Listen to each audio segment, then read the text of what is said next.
Okay, thank you, everyone. So today we have a speaker. Her name is Chidima Favor Udeju. All right, I hope we're still with me. All right, thank you so much for all of us leaving our messages. Thank you, we sincerely appreciate you. Thank you so much. So I have at the house Chidima Favor Udeju, who is a second-year master's student in Women's Gender and Sexuality Studies at the University of Cincinnati. She's also a graduate assistant at the University of Cincinnati Women's Center, and she's the president of the Women's Gender Sexuality Students Organization. She's a representative in the graduate student government. Our research focuses on the intersections of migration, motherhood, childcare, and identity, with a particular emphasis on the life experience of Nigerian immigrant mothers in the United States. She has a strong background in program coordination and community engagement. Chidima has worked on initiatives addressing gender equity, social justice, and community resilience, such as organizations like YWCA, Greater Cincinnati. Our current research work explores the changing dynamics of motherhood for Nigerian immigrant mothers in Cincinnati in navigating childcare. Chidima is passionate about amplifying marginalized voices and fostering inclusive narratives in academic and community spaces. Please make welcome to our Miss today, Chidima Favor Udeju. Thank you, Chidima. Can you hear us? Can you please? Yeah, good morning, good afternoon, good evening from wherever you're coming from. Thank you so much, Izu, for the introduction. It's really a great pleasure to be here, and I'm looking forward to sharing my experience and making sure that it helps everyone on this space. Thank you so much. Thank you, Chidi. We sincerely appreciate you. So let's move straight to it because we've actually kept a lot of people waiting. Can you tell us about your admission? How was it? What was the experience like? How you got to Cincinnati, and then your scholarship journey? Just bring all of this in one box. What was your admission journey like, so that we can have a clue for those that also want to apply? Because a lot of people reach out to us. Okay, I want to gain admission in this school. So tell us your experience and what was it like for you? Thank you. All right, thank you so much. Well, it's one of the things I'm going to say is that graduate school program generally it's not something that is done in a day. It's it's a preparation, the way people prepare to write exams, you go to school and things like that. It's a preparation, and it comes with a lot of planning, a lot of research, and a lot of intentionality, because most of the journey, like most of the things you're going to be doing on the way, you have to do them yourself. People can guide you, people can tell you, oh, this is the best way to do it, but every bulk of it um kind of still falls on you, like the responsibility, I think that's a better word. The responsibility still falls on you to do everything. So I'll say my own journey was one.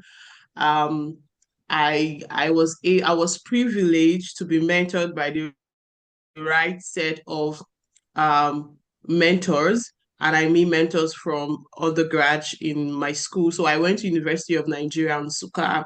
For those in Nigeria, you know where I'm talking about. And I was privileged to have mentors who were intentional about my growth, who were actually interested in seeing that I get the best education beyond undergraduate level. Then I also had friends, quote and unquote. When I mean friends, I mean seniors that had graduated and had gone through the same route. So I made friends with them.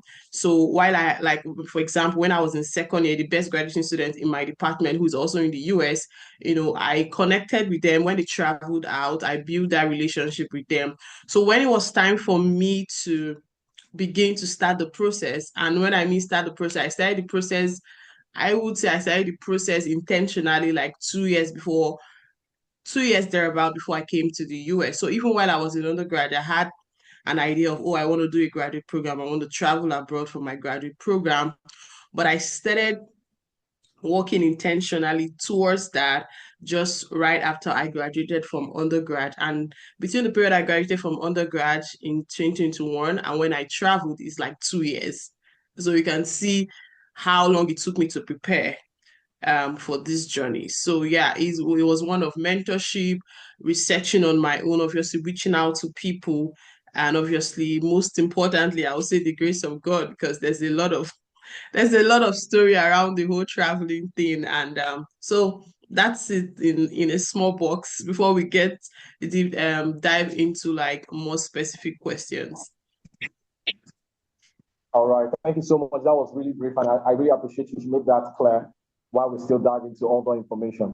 All right, so what were the setbacks you faced while applying to a school like University of Cincinnati? What was your experience? So what were the things, the setback, the challenge, if there was actually any? So can you tell us about that a bit? Okay, so when it comes to challenge, and I would say there were challenges. I'm going to be really very sincere. And so there were major challenges and there were minor challenges. So let me start from the minor challenges and build up from there. So one of the minor challenges was the fact that just right after I graduated, I misplaced my laptop. And when I tell people this story, they're like, how did you do it? All through my application period, I was using my phone. It was that bad. I didn't have a laptop when I started, when I was like ready to like start the whole process for like 1 year plus. I didn't have a laptop for more than a year, and that was when I was doing my application. So that's why I said the bulk of the work has to do with you. So, for example, I could have said, "Oh, I don't have a laptop. Let me just leave it to whenever I get a laptop." I might never have gotten a laptop because I got my laptop a day before I left the US, left for the US. That's the truth. So that's a minor challenge, laptop, because obviously you're doing a lot of research, searching for schools. There are, if I'm not mistaken, there are more than 4,000 universities in the US. The US is one of the countries that has a lot of universities. So there are over like more than 4,000 universities in the US, and you have to search. Obviously, you're not going to search for the 4,000, obviously, but you're going to search a good number because you're specific about the program, the school, the faculty, and a lot of other things that concerns choosing a school, which we'll definitely go into. So yeah, the first one was minor challenge. I had issues with laptop and obviously network issues. You know how it can always be, but I was really very resilient because I knew I had a vision in front of me and I really wanted to pursue. I think another like a challenge I had was discipline. It's not easy to sit for hours and hours on your laptop. For example, I am myopic, I don't see far, so I'm always on my glasses and things like that. It can be very strenuous staying on the system for a very long time. So the discipline sometimes wasn't there. And so which was also a major challenge too. That's to search for schools because you have to search for schools that fit your profile, which we'll definitely get into later. And I think okay, one of the major challenge I faced was um it wasn't a major challenge for me, but it's a major challenge general. So I have to put it out there. And one of it is finances. Graduate school application is very financially demanding, and I'm going to be as sincere and plain to everybody. I'm not going to come here and say, "Oh, you got it all." Mm-mm. Finances is, they say in Africa, you spend money to get money. That's it. So a major challenge, I didn't face it directly, but I'm going to put it out there because I know it's a major challenge. And over the years, I've mentored people who are now in the US and people that are still going to be coming to the US very soon by August this year. And one of the things I tell them is plan ahead, begin to save money, begin to save money towards your graduate application process. It is not cheap. The least application fee someone can pay might be maybe $40, $45. That is like the least. But we have schools that charge over like $100, $90, $75. And if you do the conversion to maybe so you can do the conversion for me. If you do the conversion to, for example, Nigerian note or any other African country, you know that that is not a small money. So a major challenge is finances.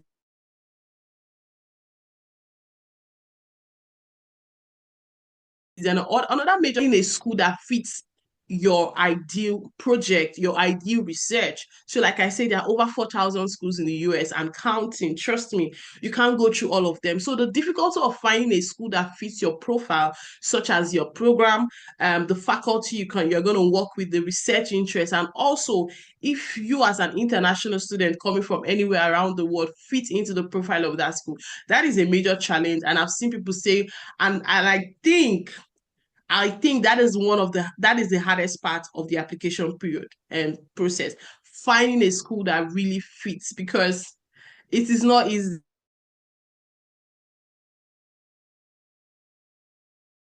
You have to also a major challenge. And I think another major challenge I face was actually preparing my application materials. This is like this. If I'm going to rank it, apart from searching for the school, finances, I think this is actually going to be the third one. You prepare your application materials. I've had people say, oh, they want to apply, but they're having issues getting their transcript from their undergrad program, which I know is a challenge for a lot of people, depending on where you're coming from the world. Well, I didn't face that challenge because like I said, I stayed on time. I said 2 years prior before I even came to the US. But I know a lot of people have challenges with preparing the application material, which includes things like transcript, your statement of purpose, your writing sample, and some other people have to write GRE. For example, people in the sciences and the social sciences. Then obviously, people also write IELTS exam, the TOEFL exam, which is the English proficiency. I wrote the IELTS before I came. And so I think these are like the major challenges. And obviously there are other general challenges, which is finding mentorship, people that would guide you and things like that, which was also a major challenge. But I didn't face it, but I know I'm making sure that I'm touching the points, whether they've directly affected me or not. But these are the challenges altogether that affects people in the graduate application process. So thank you.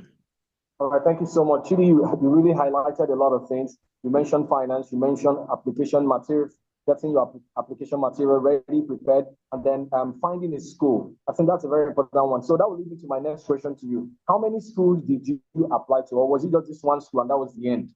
Was it where you don't put your head? So tell us, because we'd like to know, was it 2, 3, 20 schools? Let's hear from you. I'm going to be as real as possible in this whole application period. You cannot apply to one school, even if you are smarter than Elon Musk, even if you are first class over first class, you can't apply to just one schools. And there are reasons for that. First reason is the fact that there are thousands and thousands and thousands of people applying from around the world. So I'm going to share this information. So my department currently, where I am in, we just finished the admission process for the new people that will be coming in August. And as the president of my department, I was privileged to be in that admission committee. And I can tell you the amount of people that applied to my department for just a very few slots that can be fit into one palm of my hand. That is to tell you how competitive it is. So you can't apply to one school. I'm so sorry. I know a lot of people tell me, oh, I think I found the perfect school. I'm so sorry. Your perfect school will break your heart. So moving back to my own experience, I applied to 9 universities generally, but 7 were in the US and why 2 were European countries. Yeah, so there was a particular like scholarship that I applied to among the like European countries specifically. So, but for my US schools, I applied to 7. And I feel that was really small because I could have done more, but I had some restraint, which was one of it was getting a school that fits into my research purpose. So I applied to 9 schools generally, but 7 were specifically to the United States. So that is me applying to 9 schools. I know people that have applied to 15 schools, 12 schools, 20 schools. That is how intentional, because and the reason why they say do that pool of schools obviously that fits into your profile is because the competition is really high, and you're competing with the best of the best of the best. And I mean, not just from Nigeria, not just from Africa, but the Southeast Asian people are, see, they are so strong in the pool. The Indians, the Pakistan, call them, they are in the pool. Let's not even talk about people from European countries that are also trying to come to school. So, and that is excluding the indigenous citizens of US who are also competing for that same space and that same sport you're trying to get. So the competition is really tough, and it gets tough by the day, and that is good. I'm going to say it because I was privileged to be in an admission committee that will be selected, that just selected the new people that will come. And I can tell you that we even had to reject candidates that were good, but they were people that were good, better, best, like they say, and things like that. So I applied to 9 schools in total. So I always encourage people. I think the least anybody can do, like I said, finances can be a problem, but at least 7 schools is ideal. But if you can do more, I always approve people to do more. And another good reason for doing more is because it gives you the liberty to like choose between schools.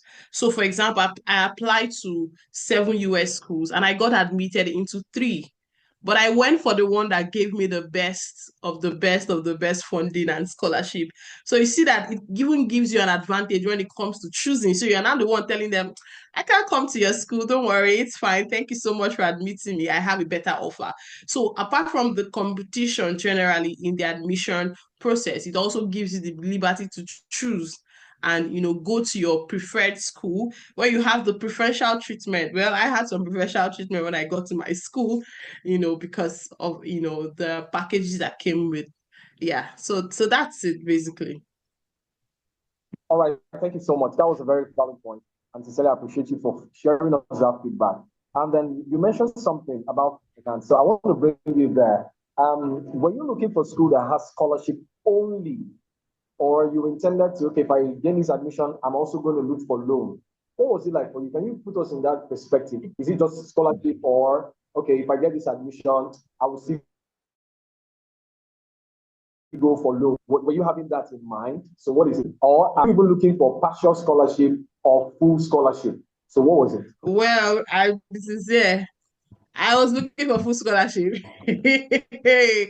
I didn't know where I was going to get the other money if I didn't come with scholarship. So that also boils down to what I said initially about picking your schools. So you need to search and search and search. The US, like we all know, is one of the countries that fund education generally. And that's the like they say that's where the money is. So why go there? But even within the US, there are schools that have that are really intentional about funding. So if we go to the website, there's a US website is called where it gives the ranking of schools. So there are on school. These are like the top of the top schools that are good with research, schools that are funded by either government, federal, different kind of funding. So it means those kind of schools, they are so focused on education. You either open your head and put it inside, or you open your head and put it inside because the resources are there. And there are also R2 schools. So like I said, they are ranking in schools in the US. So there are R1, which is like the best of the best of the best. And it's not just Harvard or Yale or Duke University. There are good schools that are still within that R1 university because they are research based, they are research intensive, and they have a lot of funding. Then there are R2 schools which are and they're just there, not so strong in research, but they are also good schools. Don't have the best of the funding, but they have funding. So for me, I was very sincere to myself. I didn't have anybody that would sponsor me. I wasn't ready to take a loan because I have seen success stories of people that have gotten it and still getting it. So why would I want to exempt myself from that? But if you're rich, you have the finances, you've worked over the years, 10, 15 years, and you have some money saved up, fine, you can try both options. You can look for full funding, you can look for partial funding. But to be sincere, I will not really advise anyone to come without any form for financial aid to the US because of the restriction on your visa status as a student and things like that. But I think we can go. That will be a separate question. I can really go and dive into. But yes, I was very intentional. I looked for school that had only full funding. I'm so sorry.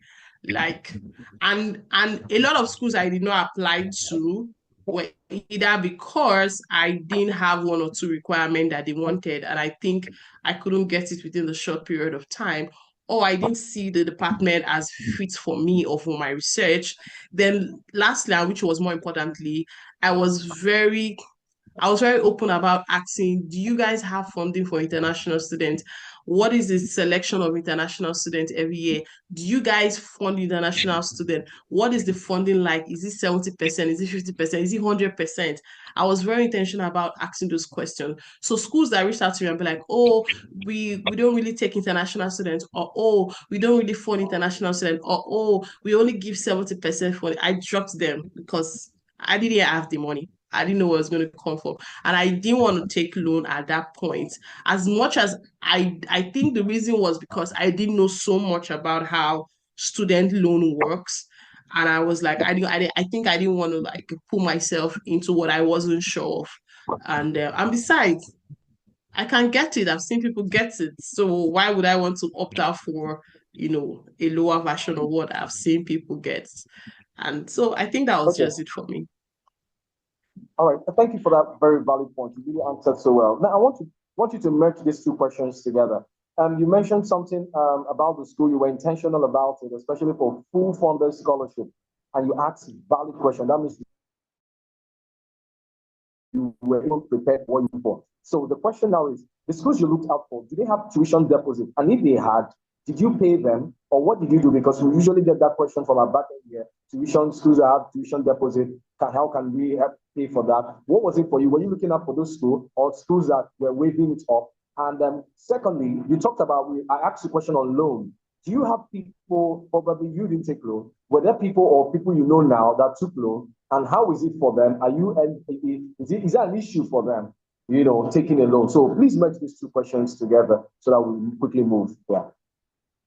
Okay, thank you very much. So, about the schools, um, I think it varies. So, I didn't have any school that asked me.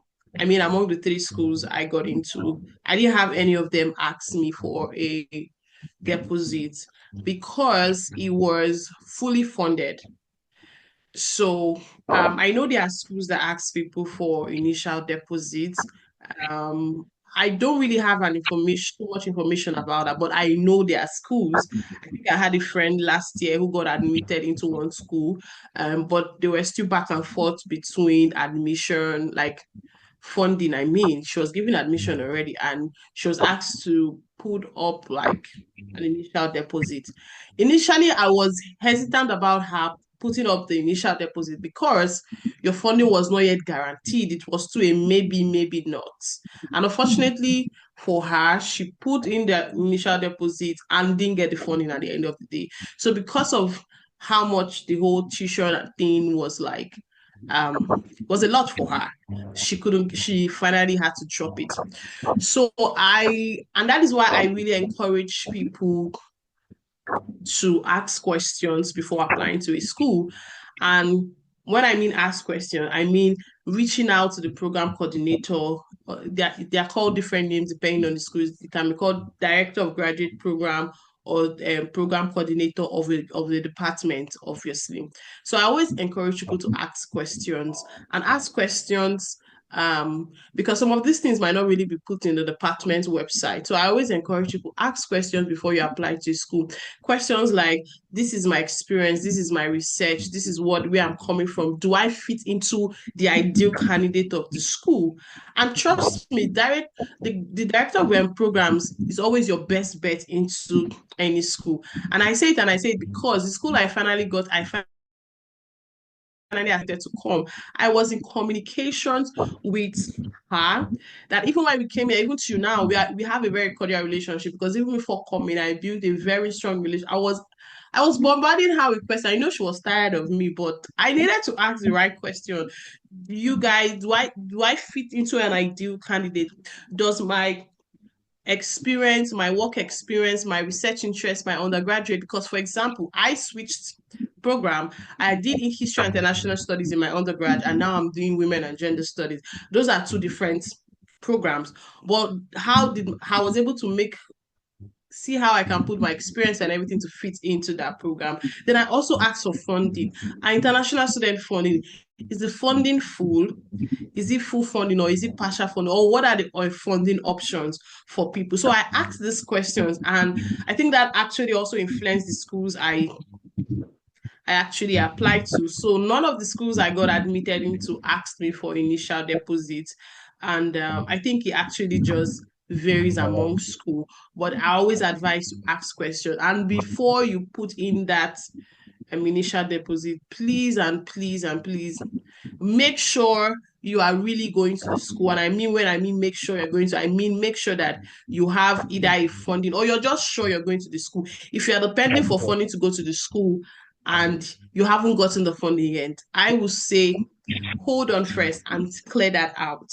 And I think I also have my own part of the story because I would say when I got admission into my current school, I didn't get funding immediately. But that's a story I can talk about later. So to your last question about loan. So I didn't take loan personally, but I have friends that took loan and the loan varied. And for people, some people were it was 30% loan out of the full tuition you need to pay. For example, people that had 70% scholarship took loan of like, that will complete the remaining. So it just depends. It really depends. There are people that I know people that have come to the US or came to the US without funding. I will say it is not easy, but it's possible. I would be very honest. It's not easy, meaning that it can be really challenging because you see your fellow students being paid stipend every month, but you're not being paid stipend. So it means that you have to work extra or you have to like do things beyond like what your fellow students are doing to get extra money, except maybe you have a family that is sponsoring you, or except you take loans. So for example, people take loan and they come here and obviously they are sorted out, then obviously loan companies or people that give loan have an agreement with them like, okay, after your studies, between a certain period of time after your studies, you can begin to pay. Why so there are different payment plan for different loan and people that take loan. But I would say it can be very strenuous, trust me, especially thinking about, oh, you have a loan to pay after graduation, and so you begin to think about, okay, how can I begin to prepare myself to pay loan? But trust me, loan is not bad because I'm going to say even people in the US take loan to go to school. So who are you? People in the US take loan to go to school. It's not free. It's not free. So I know if you're on Twitter or you're on Thread, you see people say, I think from like January last month, a lot of people were like, oh, I've been cleared of my student debt, I've been cleared of my student loan. People were rejoicing that, oh, their student loan was clear. These are Americans. These are people that are in the US and are citizens, or even if they're not citizens, they are students that have accumulated debt all through their years of going to school. But the government are forgiving their loan, and now they're debt free and they are enjoying their life. So taking loan is very possible, but there are just some things around it that you need to be sure that if this is really what you want to do. So people take loan, people come to the US with loan, and in short, I've seen people that have cleared their loan in a very short period of time, obviously because they were able to navigate it very well.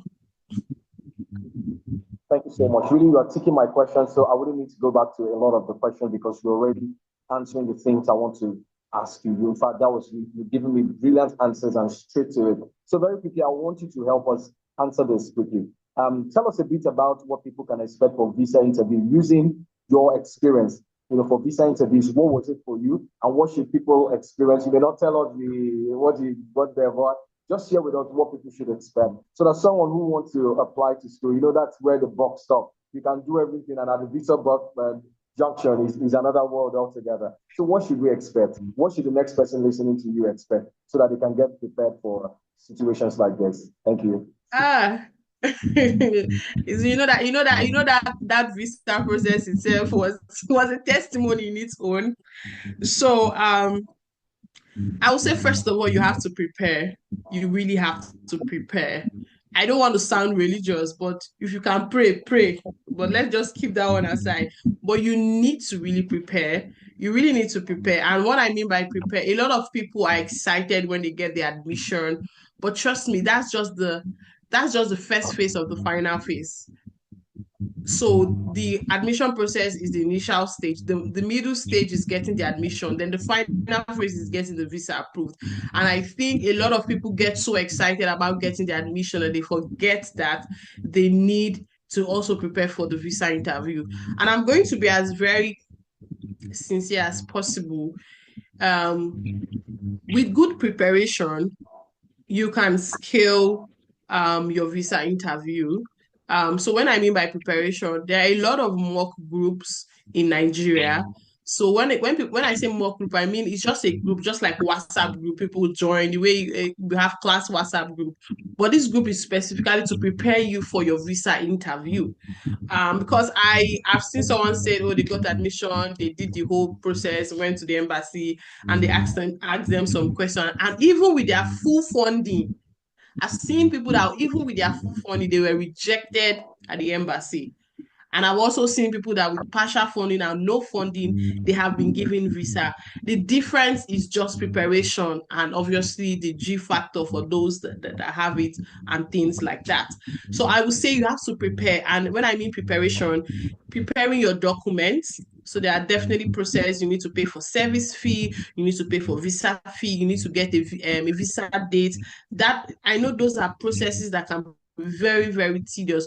But for the visa interview in itself, there are two things I always advise people. Make sure that your document is called DS-160. It's like, a document, just like the way you're applying to school, the way they screen your material, DS-160 is also like that. Make sure that your DS-160 is reviewed by a professional.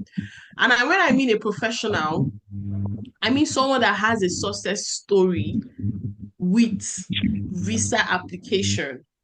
Because a lot of people just give random people, say, check my DS-160 and that's it. And one part of your DS-160, or two part I want to talk about in DS-160 that is very essential, is what you're doing and your work experience over time. So, for example, they're going to ask you, like, what do you do?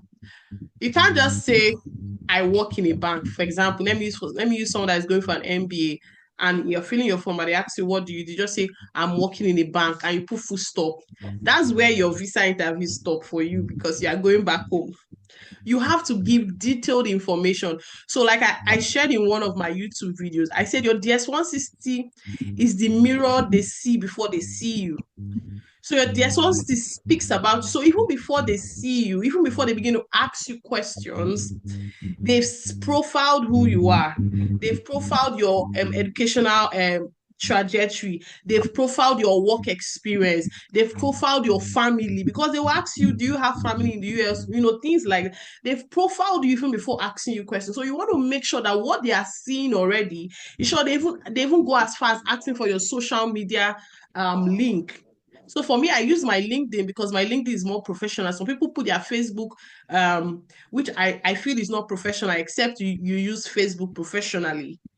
or for example, Instagram, but I use my LinkedIn, and I made sure that my LinkedIn was very professional. I talked about my work experience, my education trajectory as the best graduating student. I had a 4.1 CGPA. I've been doing a lot of volunteering work for non-governmental organizations across Nigeria and things like that. I made sure it was consistent with my profile and also in line with what I was going to do. That is one of the, like, I really have a video where I really shared that on my YouTube page. So feeling your responsibility is important. Then the second one is preparation, which is where you have to build that confidence. People are different. We have different personalities. Some people are shy. Some people are very timid. Some people are that they are not just the public space kind of person. Well, fortunately for me, I'm very extroverted. I can speak to the camera. I can speak to anybody at any time. I'm very confident. So, but the truth is, even with your confidence, you are meeting somebody that can, in 2 minutes, can determine the trajectory of your life. So you do not want to miss it. You don't even want to do they ask you a question like, where are you going to um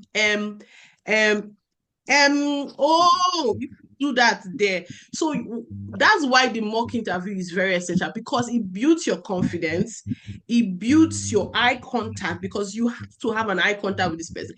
I know people, for example, that my visa interview was the first time I was having a this close interview or a contact with a white person.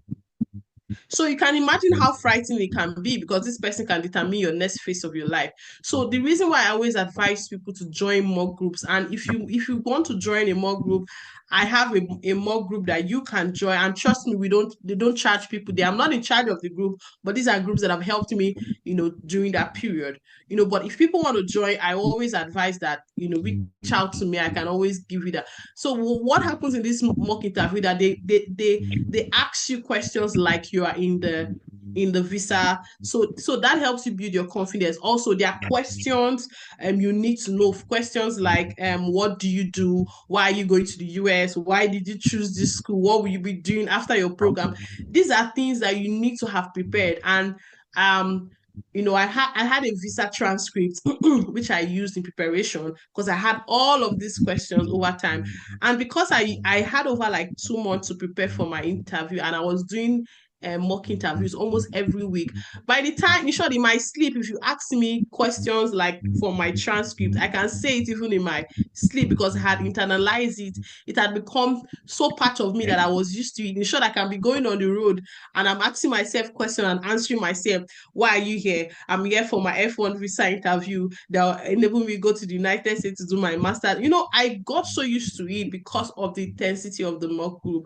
So these are like two things I tell people: prepare your DS-160 very well, because it's the thing they see even before they see you. Then most importantly, prepare, join mock interviews. Let people drill you. It's better they drill you now in normal WhatsApp video call than you go there and they tell you, it can be very devastating. But I've also seen people that they were told, denied initially, went back and came back, and they were given a visa approved. So yeah, so those are like my 2 cents, because that is a very, very crucial part of the whole process.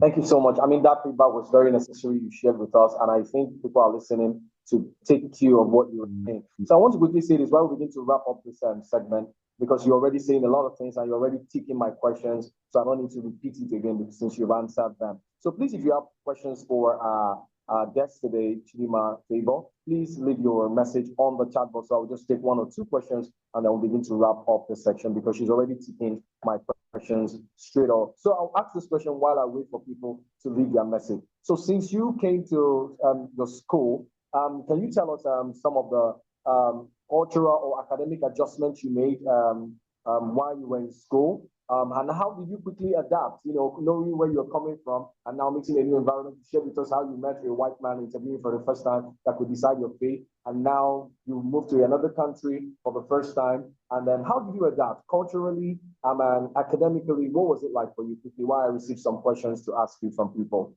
Yeah.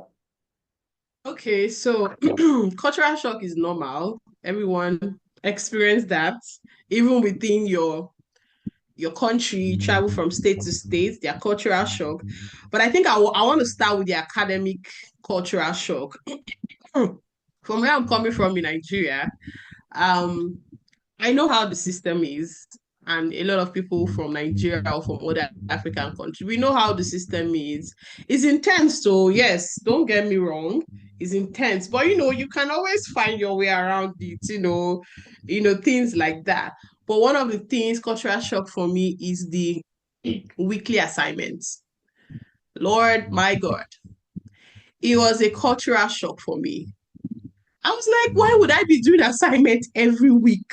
Like every week, it was really very intense. I think the first few weeks, or would I say the month of when I did assignments every week, that was a real cultural shock because from where I'm coming from, we do assignments, yes, we do assignment, but it wasn't an every week thing to the best of my knowledge. So that was one cultural shock. Another cultural shock I think I had academically is the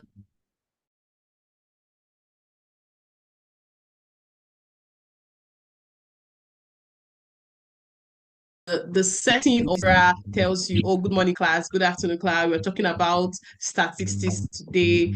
What is that? They're telling you, they're teaching you. I think that's the word. They are teaching you, they are coaching you, they are giving you the knowledge that you need, because you are there to learn, right? But at the graduate level, and obviously in the US generally, it's a different thing, meaning that everybody in that class is the lecturer, everybody is the professor, everybody is the everything, is the knowledge production, whatever. So it means that you have to come to class prepared. So before the semester resumes, there's a site we have, it's called Canva. Your courses and everything, your documents are uploaded there. So there are materials that are uploaded there already. Excuse me. Why there are some that you have to either go to the library or search for soft copies online. But the truth is, most of the time, all your materials are there. So it means that before you're coming to class, you are expected to have read everything, come up with discussion questions or things that interested you or things that you didn't agree or things you want to just counter in class. So you're coming to class not to come and listen, you're coming to class to come and share the knowledge you have gotten from the reading. And I think that was a cultural shock because the first day of class, they were like, oh, read this material before you come to class. I was like, okay, I'll read. I didn't read everything sincerely. I was like, are they not supposed to teach me? Why am I here? I came to class and I was dumbfounded because everybody was speaking. Oh, this material was saying this. I kind of agree with the author, but I think the author is outdated. Oh, I was like, where are you people getting all this thing from? I thought it's just I'll come to class with my biro and pen because guess what? I bought biro and pen from Nigeria when I was coming, thinking it's just going to be the normal come to class, they are writing on the board, you are writing. It's not like that. It is not like it's like, waiting be this, send me.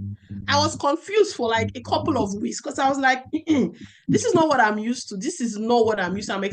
I was thinking, oh, I'm going to come and they will teach me and I will write notes I'll write notes. But guess what? People were using their laptop to be typing. I say, yeah, I know Sabi type, oh, I know Sabi type. Like lecturer is talking and people are doing. I'm like, yeah, no, whoa, that's all that they do for you.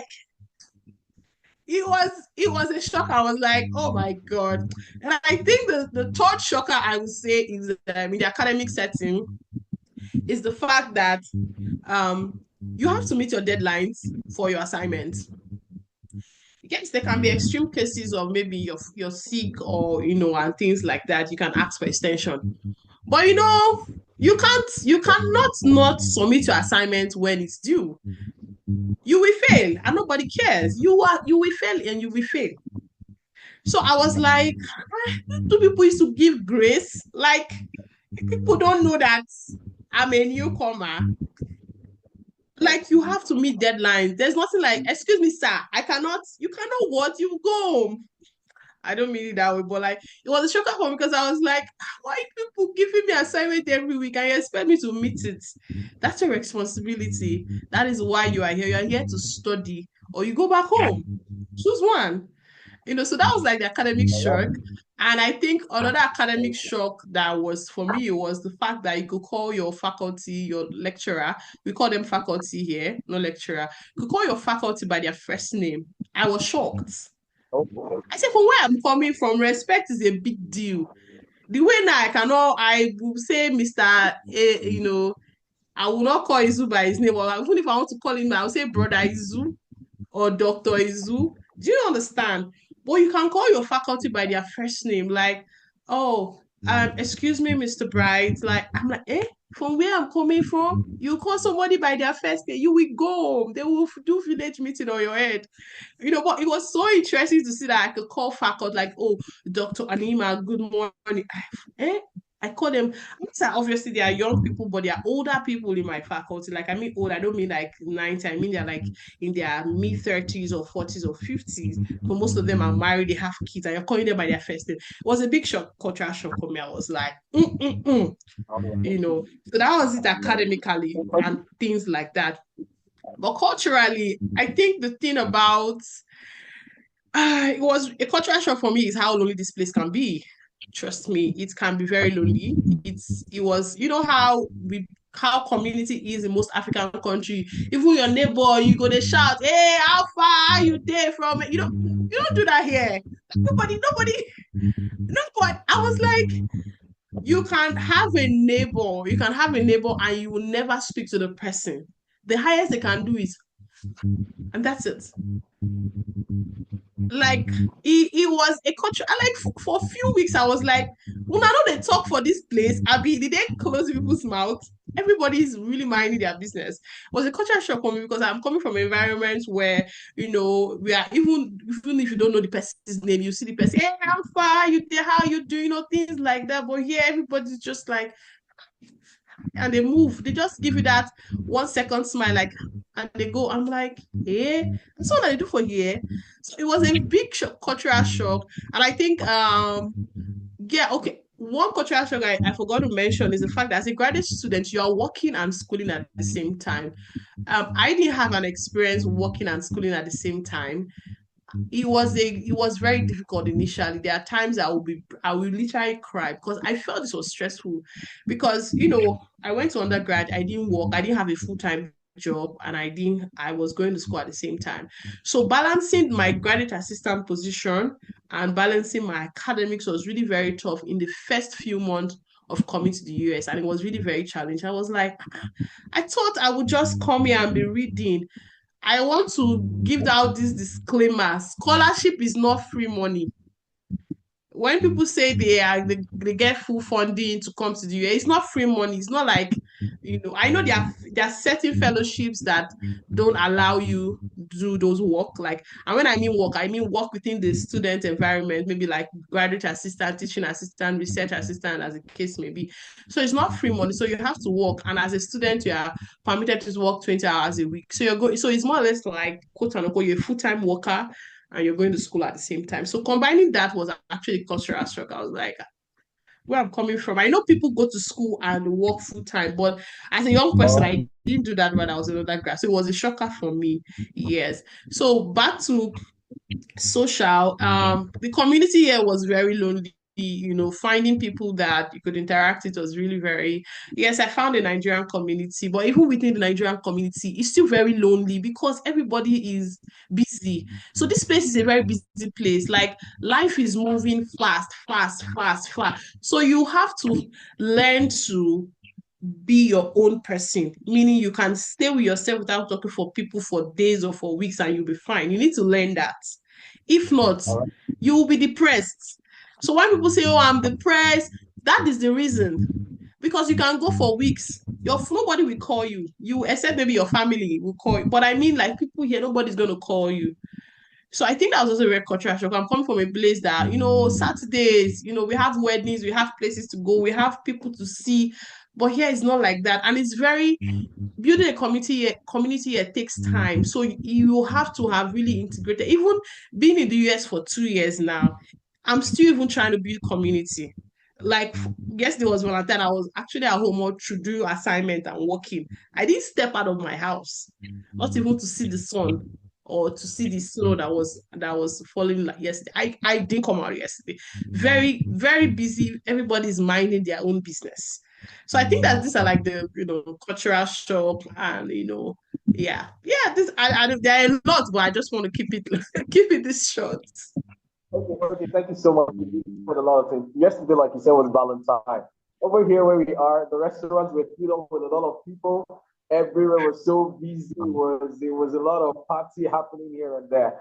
Unlike what you just said where you are. So I can imagine the adjustment of you have to do over there. So I received some few questions, and I'm going to be asking that. For those that just joined us, we're taking questions now. And I think some of the questions I've received are based on people connecting and reaching out to you. So that's basically, that will be just to wrap up the segment and we are done. So thank you so much, Chidi, for that feedback. So I want to finally, before I say maybe finally, can you tell us how has this shaped your life since you've been there now? Like you said, this is your second year. How has it shaped your life so much?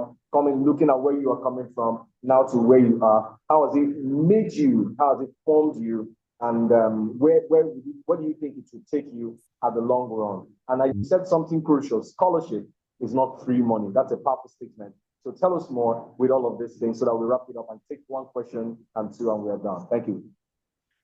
Okay, let me answer the second one, which I said scholarship is not free money. So scholarship is, I know people say, oh, scholarship, oh, but scholarship basically is you are being, your tuition is being covered, one, but you have to work in exchange for that. I don't know if that is clear. So I'm giving you a scholarship.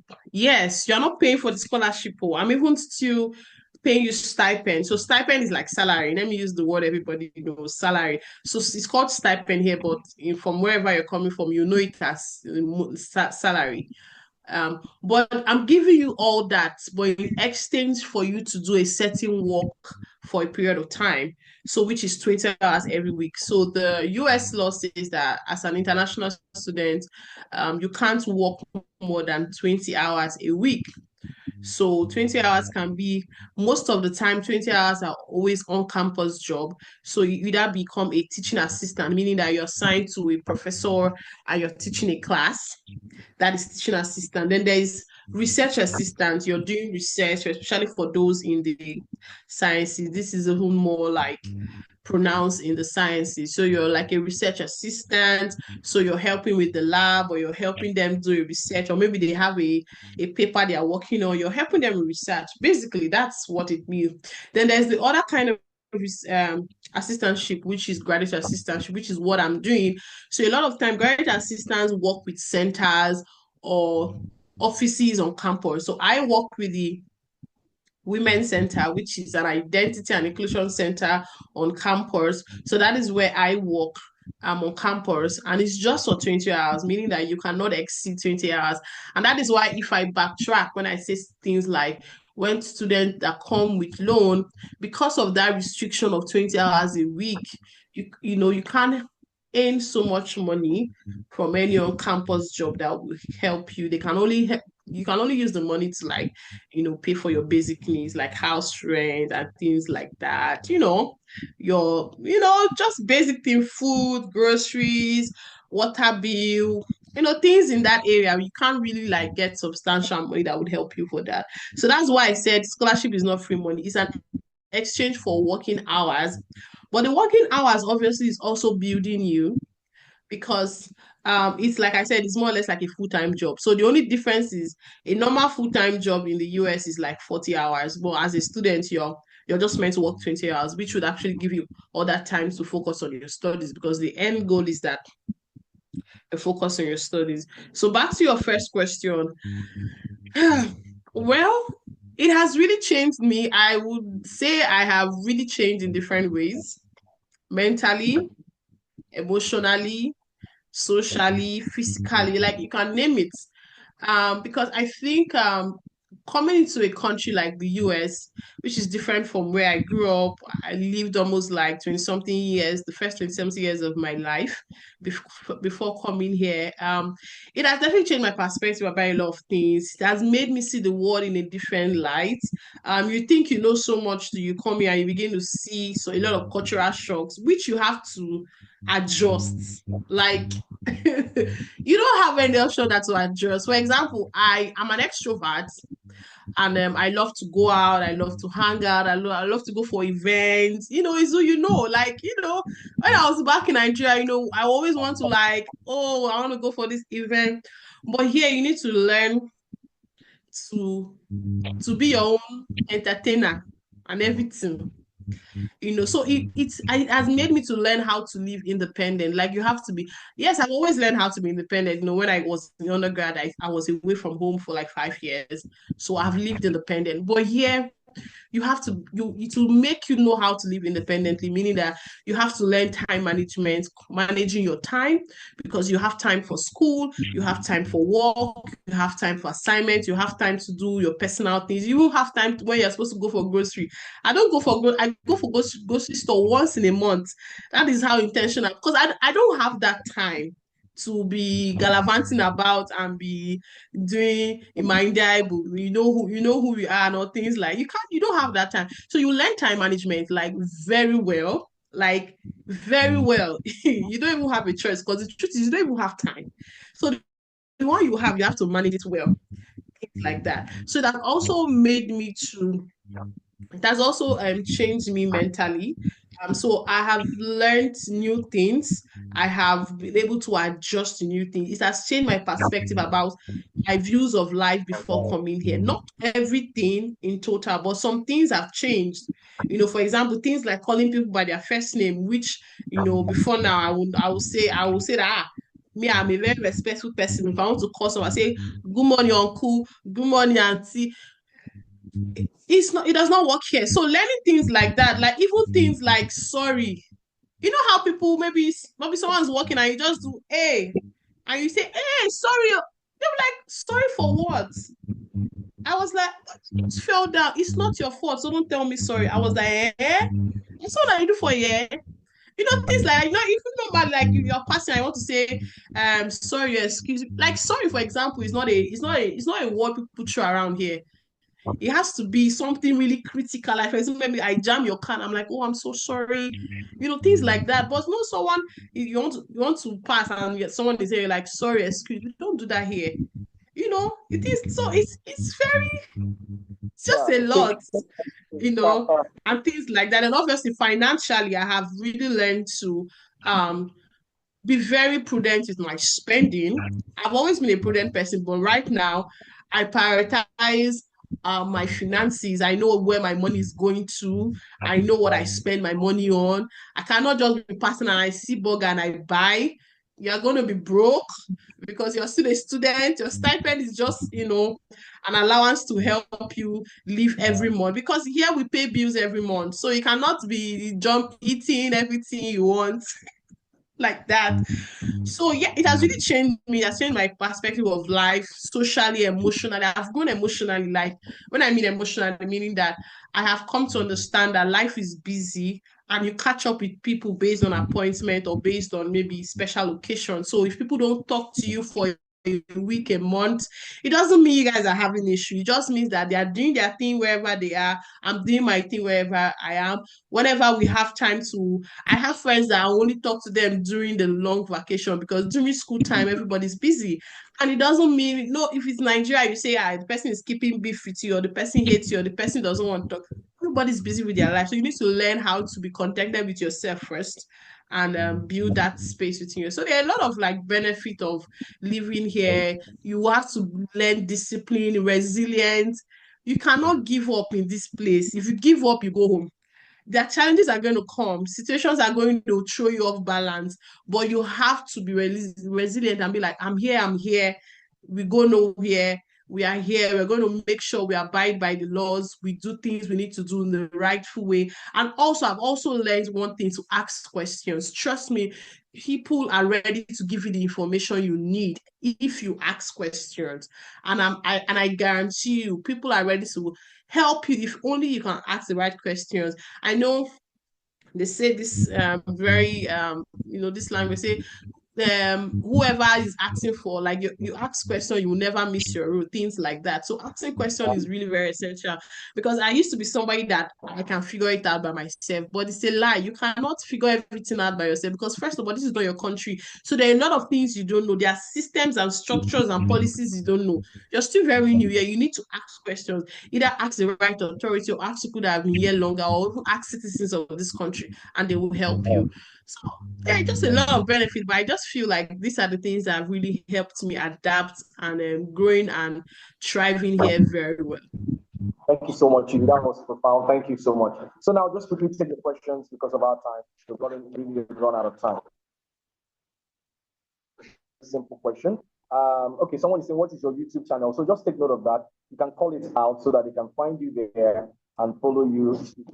This person is asking in regard for the mock interview group as well. And so they can contact you there for the mock interview group. So your YouTube channel, and can you also provide visa interview transcript that is made use of so that they can also use it to draft out theirs. So please take note of this. They're requesting for your YouTube channel so that they can find you and also follow you there, because I know you mentioned that. And then if you can just stop that question, can you answer that quickly? Maybe just call it out so that they can take note of that.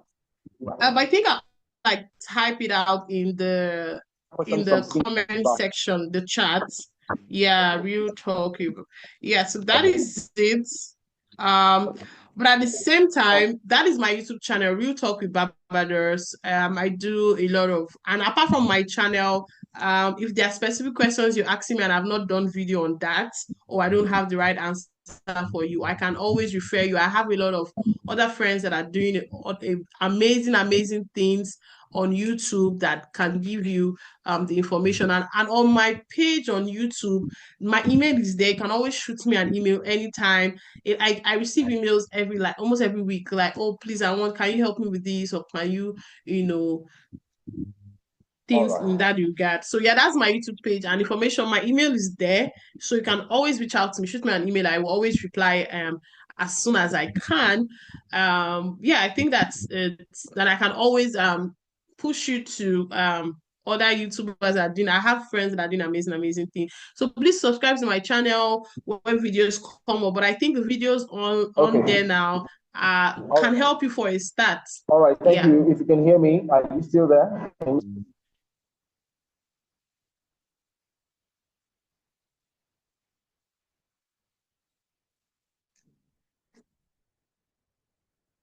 I think there's some questions here, and I think I want to answer it quickly before.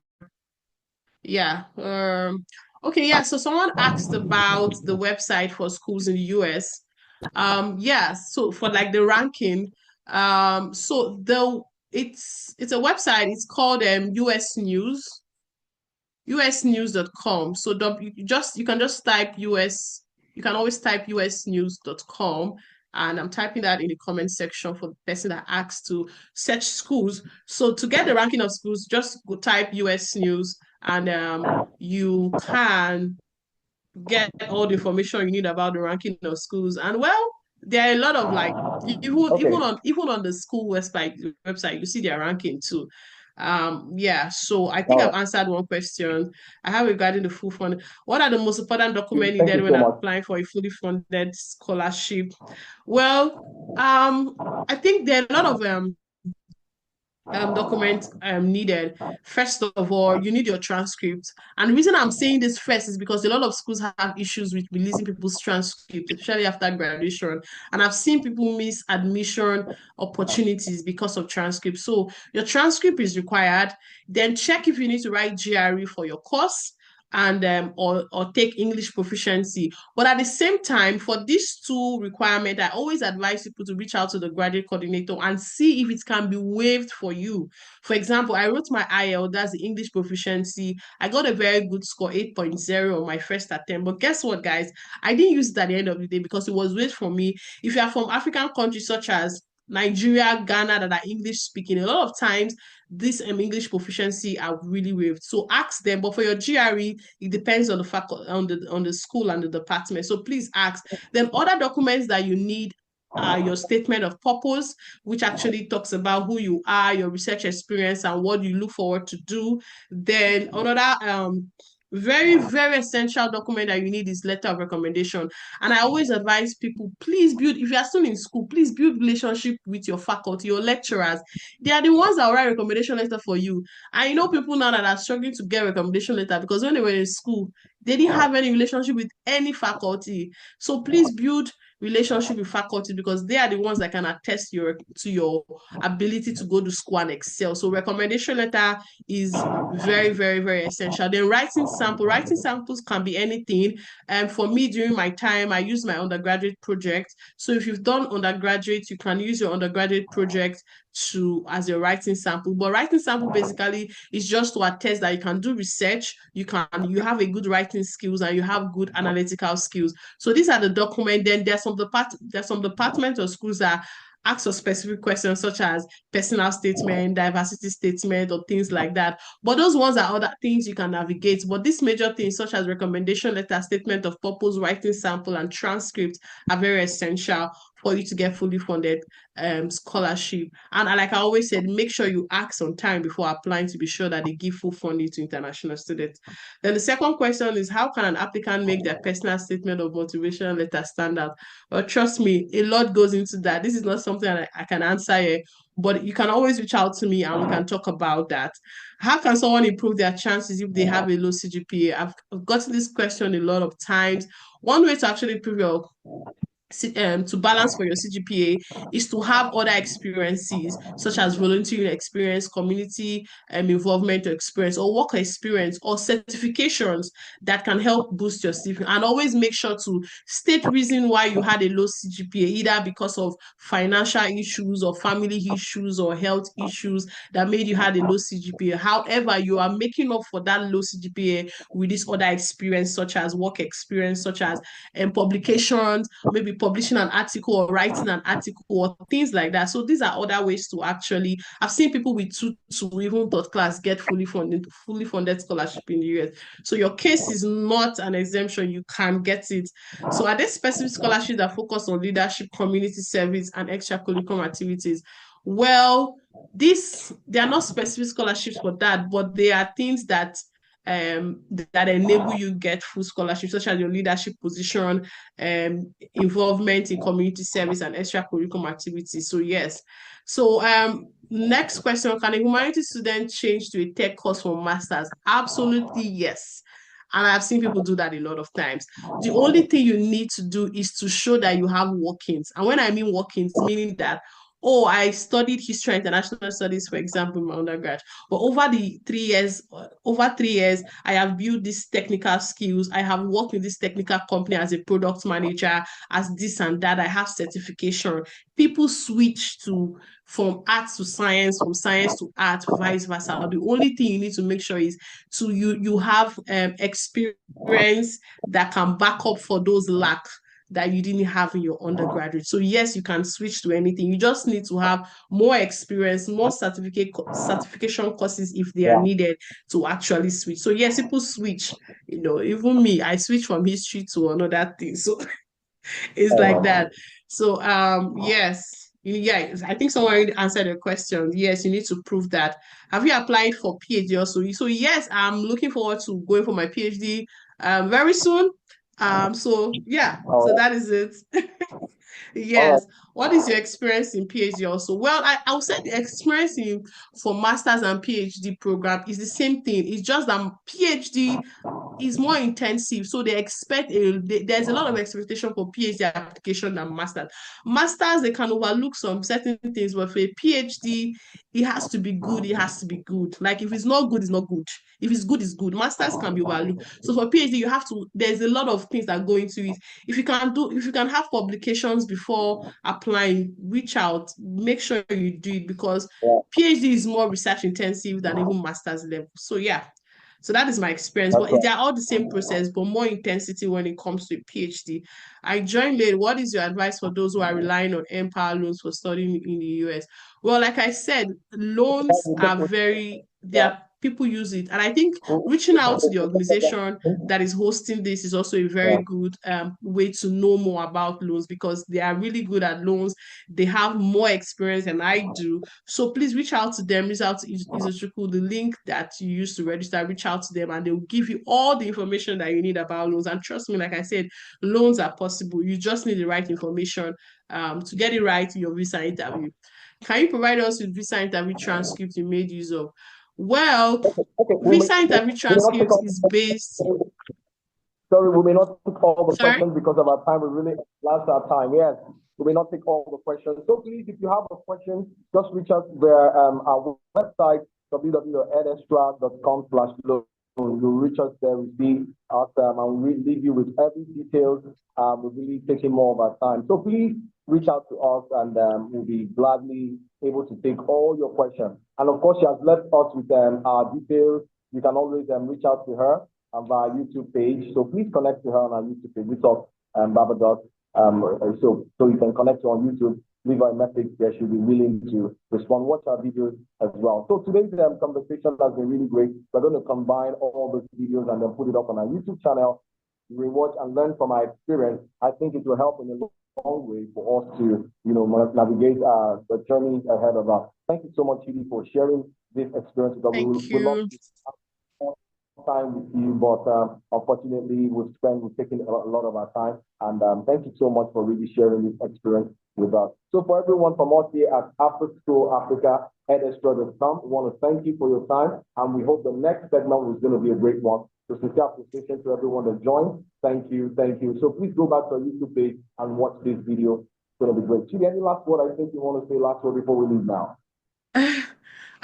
Well, I just want to say thank you for this opportunity, and I just want to let you know that your dream of coming to the US is very valid and it's very, very, very possible. I've done it. A lot of my friends have done it. A lot of my classmates are here in the US in different cities. Just know that your coming to the US is very possible. You just need to get the right information and the right source. And I can't wait to see you in the US next year. I know the admission for this year is already over. So from those that want to come from 2026, please start right now and begin to get things done. I wish you guys all the best. Please reach out, follow me on my YouTube page, send me an email, send the organization an email, and we will definitely be willing to answer your questions. So thank you so much, guys, for the time. I really appreciate it. Thank you so much. Thank you so much. So on this note, to say thank you all. Have a great night and have a great morning wherever, any part of the world. Have a great day and God bless you. Bye now. Thank you.